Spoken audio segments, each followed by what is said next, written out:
அறிவிச்சுடர் பார்வையாளர்களுக்கு வணக்கம். இன்றைய காணொலியில் நம்மோடு இணைந்திருப்பவர் திராவிட முன்னேற்றக் கழகத்தினுடைய தேர்தல் பணிக்குழு செயலாளர் வழக்குரைஞர் இள புகழேந்தி அவர்கள். வணக்கம். அனைவருக்கும் வணக்கம். ஒரே நாடு ஒரே தேர்தல் என்ற கொள்கை கொஞ்சம் காலமாக பேசிகிட்டு இருக்காங்க, பிஜேபியில் பேசிக்கிட்டு இருக்காங்க. இப்போ அதை கொஞ்சம் வேகம் எடுக்கிறது மாதிரியே தெரியுது. அதுக்கான அறிவிப்புகள் முன்னாள் ஜனாதிபதியினுடைய அறிக்கையை பெற்று இப்போ செய்வோம் என்ற நிலைக்கு வந்திருக்கிறாங்க. இப்போ இதை பற்றிய விவாதம் பெரிய அளவுக்கு சூடு பிடிச்சிருக்கிற நிலையில் இதை பற்றி உங்களது கருத்து? முதல்ல அடிப்படையில் ஒரே நாடு ஒரே தேர்தல் என்பது RSS பாரதிய ஜனதாவினுடைய அடிப்படையான கருத்து, கொள்கை. ரொம்ப நாளா உள்ள வச்சுக்கிட்டு இருக்கிறானுங்க. அதை நாம எதிர்க்கிறோம். ஏன் எதிர்க்கிறோம்? எதனால அதை ஏற்றுக்கொள்ள முடியாது? அது ஜனநாயகத்தினை சாகடித்து சர்வாதிகார கொடியை பறக்கவிடக்கூடியது. அதன் மூலமாக இவர்களுடைய எண்ணங்கள் பலவற்றை நிறைவேற்றிக் கொள்வதற்கு வரானுங்க. இப்படி வர்றதுனால நாமெல்லாம் எதிர்க்கிறோம். நாம ஒரே ஒரு கேள்விதான் கேட்போம். ஒரே நாடு ஒரே தேர்தல் என்று வச்சுட்டு அதுக்கு ஒரு குழுவை போட்டு இதெல்லாம் ஏமாத்து வேலை, சதித்திட்டம். நீங்க எப்படிப்பட்ட சதி திட்டம் போடுறாங்க பாருங்க. கமிட்டி சொல்லிச்சு. அந்த கமிட்டி சொல்லலையா? இப்ப யூனியன் கவர்மெண்ட் உதாரணத்துக்கு ஒண்ணு சொல்றோம். 96ல ஒரு கவர்மெண்ட் வருது இந்தியாவில. 98ல கலையுது. 98ல கலையுது. அதுக்கப்புறம் ஒரு தேர்தல். அந்த தேர்தல் முடிஞ்சு வாஜ்பாய். அந்த தேர்தல்ல இறந்து போன ஜெயலலிதா தன்னுடைய சுயநலத்திற்காக அன்றைக்கு மறுபடியும் ஆதரவை வாபஸ் வாங்கி மறுபடியும் 99ல தேர்தல். எதுக்கு? யூனியனுக்கு, பார்லிமெண்ட்டுக்கு. நாம என்ன கேட்கிறோம்? ஒவ்வொரு முறையும் இப்படி பெரும்பான்மை இழந்து போனால் பார்லிமெண்ட் உடனே இந்தியா முழுக்கும் தேர்தலா? ஒரே நாடு ஒரே தேர்தலா? எத்தனை முறை தேர்தல் நடத்துவீங்க? பார்லிமெண்ட் கலைஞ்சு போனா அந்த பார்லிமெண்ட் தேர்தல் என்பது மாநிலங்களை கலைச்சிட்டு இந்தியா முழுக்கும் தேர்தல் நடத்துவார? அப்ப அது செலவாகாத? அது எவ்வளவு பெரிய தவறான ஒரு உதாரணமாக மாறும். அப்ப ஜனநாயகம் என்பதற்கு அங்க கேள்விக்குறியாகாதா? இதுக்காக தான் நம்ம கேட்கிறோம். என்னன்னு கேட்டீங்கன்னா, ஒரு அர்த்தம் இருக்கணும். கமிட்டி போச்சுன்னா இதை கேளு. அப்போ எழுது, பார்லிமெண்ட் கலைந்து விட்டால் உடனே எல்லா இடத்துக்கும் தேர்தல்னா இந்தியாவில ஏற்கனவே இருக்கக்கூடிய ஆதாரத்தை தான் நான் இப்ப சொன்னேன். 3 முறை கலைஞ்சு அடுத்தடுத்து வருது. அப்ப தேர்தல் வச்சு மாநிலங்களையும் வச்சு செய்வேன். இது உனக்கு ஒரு விளையாட்டு பொருளா இருக்கலாம். ஆனா அப்படி அல்ல. இப்ப தேர்தல் ஆணையம் இருக்க, இன்னைக்கு இருக்கிற நிலையிலேயே தேர்தல் ஆணையத்தால ஒரே நாள்ல தேர்தல் நடத்த முடியுதா? ஒரு கட்டமா முடியுதா? ஒரு மாநிலத்திலேயே 3 கட்டம் 4 கட்டம் நடத்துறாருல தேர்தலை. அப்புறம் ரிசல்ட்ட பாருங்க, உடனே மறுநாள் என்ன முடியுதா? எத்தனை நாள் கழிச்சு ரிசல்ட் வருது? இப்படி இருக்கக்கூடிய இந்திய நாட்டினுடைய தேர்தல் ஆணையம் இன்றைக்கு இருக்கக்கூடிய சட்டத்திட்டம், இன்றைக்கு இருக்கக்கூடிய நிலைப்பாடுகளை நாம புரிஞ்சுக்கணும். எல்லாத்தையும் தூக்கி ஓரம் கட்டி வச்சுட்டு ஒரே நாடு ஒரே தேர்தல். ஏன் மோடி குதிக்கிற? அதுல இன்னொரு ரகசியம் என்ன தெரியுங்களா? சதி என்ன தெரியுங்களா? நம்முடைய மாநில இளைஞரணி, திராவிட முன்னேற்ற கழக இளைஞரணி செயலாளர், மாண்புமிகு இளைஞரணி செயலாளர், மாண்புமிகு துணை முதல்வர் தம்பி பாசமிகு உதயநிதி ஸ்டாலின் அழகா ஒண்ணு சொன்னார். ஏன்னா முதல்வர் ஏற்கனவே சொல்லிட்டார், இதை நாங்கள் ஏற்றுக்கொள்ள முடியாது. தலைவர் கடுமையாக கண்டிச்சுட்டு இதை நாங்கள் எதிர்க்கிறோம், இதை விடமாட்டோம், எல்லாரும் ஒன்றாகி நாம் அந்த சர்வாதிகாரத்தை வீழ்த்த வேண்டும்ன்றார்.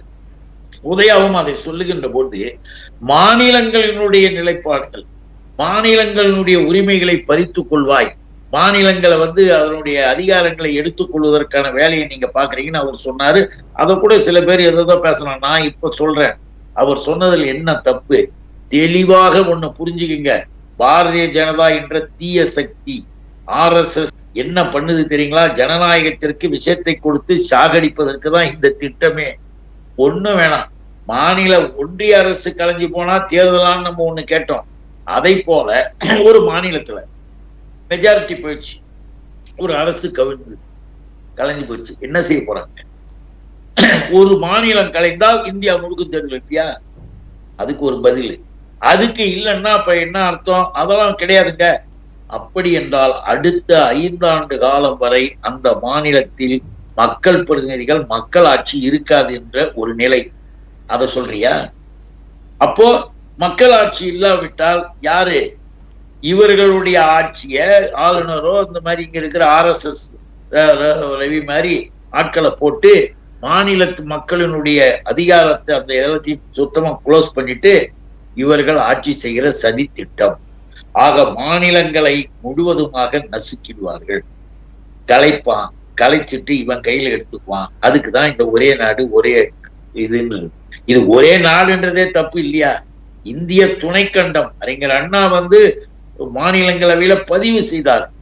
சப்கான்டினென்ட் இல்லையா, துணைக்கண்டம். இது ஒரு நாடு கிடையாதுன்னு அன்னைக்கே பேசினார். பண்டிதர் ஜவஹர்லால் நேரு அதை ஏற்றுக்கொண்டு ஆமோதித்தார். அப்படிப்பட்ட இந்திய துணைக்கண்டத்தில் இந்த நபர்கள் சேர்ந்து கொண்டு மாநிலங்களை இப்ப 356 இருக்கு. முன்ன மாதிரி 356 செய்ய முடியாட்டாலும் 356 செய்யக்கூடிய அளவுக்கு கொண்டு போய் அதன் மூலமாக ஒரு ஆட்சியை க்ளோஸ் பண்ணிட்டு அந்த மாநிலத்தை கையில வச்சுக்குவானுங்க. காவி கொடியை ஏற்றிக்கிட்டு கொண்டாடுவானுங்க.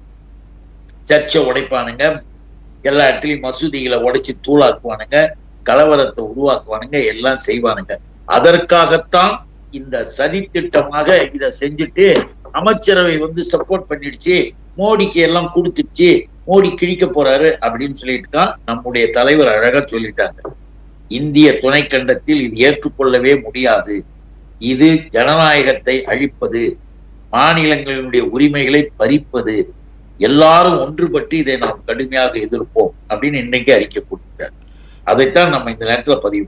இப்போ பார்லிமெண்ட்ல விவாதங்கள் போயிட்டு இருக்கு. இதுல அதானியை பத்தி கேள்வி கேட்பதற்கு அனுமதி இல்லை. அதை பத்தி கேள்வி கேட்டா சரியான அளவுக்கு பதில் இல்லை. இதை பற்றி உங்களுக்கு பாரு. அதாவது ஏன் மோடி இப்படி இருக்கிறார், மோடிக்கு என்ன ஆட்சி அப்படின்னு பல பேர் கேட்டாங்க. ஏன்னா மோடி வர்றதில்லை, பார்லிமெண்ட்டுக்கே வர்றதில்லை. பெரிய வீர ஆவேசம் பெரிய அவரு ஒரு வேலைக்கு போட்ட ட்ரெஸ் அடுத்த போட மாட்டார். ஒரு நாளைக்கு போட்ட ட்ரெஸ் அடுத்த வேலை போட மாட்டார். அது ஒரு நாளைக்குன்னா 1 லட்சம் ரூபாய். இதை பார்லிமெண்ட்லயே நம்ம எதிர்கட்சி தலைவர் ராகுலே சொல்லிட்டாரு. 1 லட்சம் ரூபாய்க்கு ஒரு ட்ரெஸ் போடுவாரு, அதை கைட்டி போட்டாருன்னா அடுத்த நாள் வேற ட்ரெஸ் போடுவார் 1 லட்சத்துக்கு. இப்படி பாவம் ஏழை லட்சக்கணக்கான ரூபாயில ட்ரெஸ்ஸை போட்டுக்கிட்டு ரொம்ப அதாவது கோலாகலமாக தன் வாழ்க்கையை இதுவரைக்கும் இந்திய பிரைம் மினிஸ்டர் யாருமே செஞ்சது இல்லைங்க. 8560 கோடியில ஒரு பிளைட் பிரைம் மினிஸ்டர், 8500 கோடி ஒரு 5 ஸ்டார் ஹோட்டல் பறக்கிற மாதிரி அப்படியெல்லாம் நடத்தி கொண்டு தேவையில்லாத நாடுகளுக்கெல்லாம் பயணம் என்று ஊர் சுத்துகிற கூட யாரை வச்சுட்டு இருக்காரு அப்பப்ப, மிஸ்டர் அதானி. அதனாலதான் அதானியை பத்தி கேள்வி கேட்டா வரல. அப்புறம் அதானியை பத்தி கேள்வி கேட்கும் பொழுது அதற்கு உரிய பதிலை ஏன் வேகமா உன்னால சொல்ல முடியல? இன்னைக்குதான் வந்திருக்கிறேன். இன்னைக்கு உட்கார்ந்த இப்ப பெரியங்கா பேசிக்கிட்டு இருக்காங்க. அவங்க பேச்சுக்கெல்லாம் பதில் சொல்லுங்க பாப்போம், கேள்விகளுக்கு பதில் சொல்லுங்க.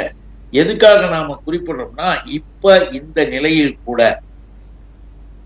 2 நாளைக்கு முன்னால, அதாவது செவ்வாய்க்கிழமை ராஜஸ்தான்ல ரைசிங் ராஜஸ்தான் ஸ்கீம் பேர் ரைசிங் ராஜஸ்தான் ஒரு பெரிய நிகழ்ச்சி.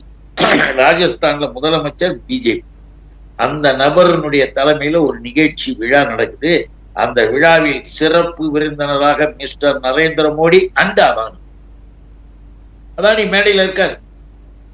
அதானி கூட உட்கார்ந்துருக்காரு மோடி. பார்லிமெண்ட்ல அதானியை கிழின்னு கிழிக்கிறாங்க. அங்க பதில் சொல், அதானிக்கும் எனக்கும் இருக்கிற உறவு உண்மைதான் என்பதை மீண்டும் ஒரு முறை வெளிப்படையா காட்டிட்டு, அதுக்கு பேர் தாங்க RSS கொழுப்பு, அதுக்கு பேர் தான் பிஜேபி திமிரு. நாங்க அப்படிதான் இருப்போம். நாங்கெல்லாம் யார் தெரியுமா, எங்களுக்கெல்லாம் யார் கூட இருக்காங்க தெரியுமா, நாங்கெல்லாம் யாருடைய இது தெரியுமா, எங்களுக்கு கைலாசத்திலேருந்து வரும், எங்களுக்கு ஆகாயத்திலேருந்து வரும், கங்கையிலேருந்து வரும்னு சொல்லிட்டு கதை பேசிக்கிட்டு இவர்கள் செய்கிற அட்டூழியத்துல இதுவும் ஒண்ணு. அதானிய பக்கத்துல உட்கார வச்சு நிகழ்ச்சியில கலந்துக்கிட்டு 7.5 கோடி அதானிக்கு ராஜஸ்தான்ல முதலீடு செய்யறாரு. சிமெண்ட் ஃபேக்டரியை புதுசாக ஆரம்பிக்கிறார். அதெல்லாம் மோடி தொடங்கி வைக்கிறார்.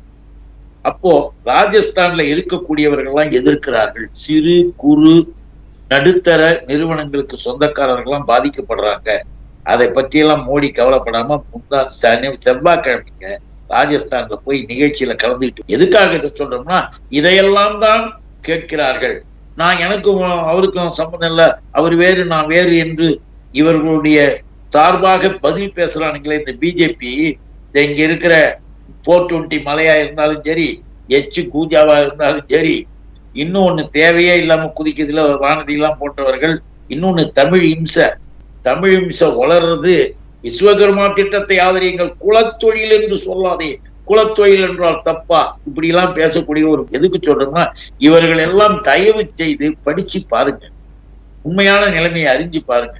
உங்களை உங்க கட்சியில நீ இருந்துக்க, அதுக்காக எங்களுக்கு பதில் சொல்ல வேண்டும் என்பதற்காக மோடி ஏன் அதானி கூட மேடையில் இருந்தாலும் பதில் சொல்ல எல்லாத்தையும் ஆரம்பிச்சு வச்சிருக்க. அதனாலதான் பார்லிமெண்ட்ல கேட்கிறாங்க. அதுல நியாயமாக மோடி விளக்கமா சொல்ல வேணும், சொல்லுவாரான்னு நமக்கு தெரியல. உங்களுடைய நேரத்துக்கு நன்றி. அனைவருக்கும் வணக்கம், நன்றி.